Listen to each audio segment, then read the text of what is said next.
Subscribe to Color Frames. రేపటి నుంచి భారత్ శ్రీలంక మధ్య 3 మ్యాచ్ల టీ20 సిరీస్ ప్రారంభం కానుంది. దీని తర్వాత ఆగస్టు 2 నుంచి శ్రీలంకతో 3 వన్డేల సిరీస్ ఆడనుంది.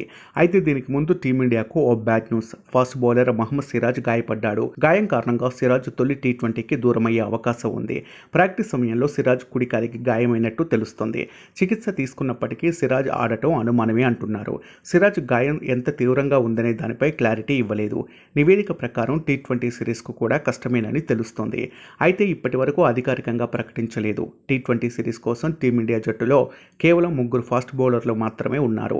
మహమ్మద్ సిరాజ్తో పాటు హర్షదీప్ సింగ్, ఖలీల్ అహ్మద్లు జట్టులో ఉన్నారు.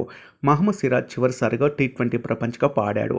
అయితే టోర్నీ ఆరంభంలో 3 మ్యాచ్లు మాత్రమే ఆడి 1 వికెట్ మాత్రమే తీశాడు. ఇకపోతే హెడ్ కోచ్గా గౌతమ్ గంభీర్కు ఇది ఫస్ట్ అసైన్మెంట్ అనే చెప్పాలి. అయితే ఈ టూర్లో బుమ్రా లేకపోవడం ద్వారా ఇతర బౌలర్లపై పూర్తి భారం పడింది. మరి విజయంతో మొదలు పెడదామనుకున్న గౌతమ్ గంభీర్కు ఇలా పేసర్ గాయపడటం ఇబ్బందికర అంశమే. ఇక ఈ సిరీస్కు సూర్యకుమార్ యాదవ్ కెప్టెన్గా వ్యవహరిస్తుండగా గిల్ వైస్ కెప్టెన్గా ఉన్నాడు.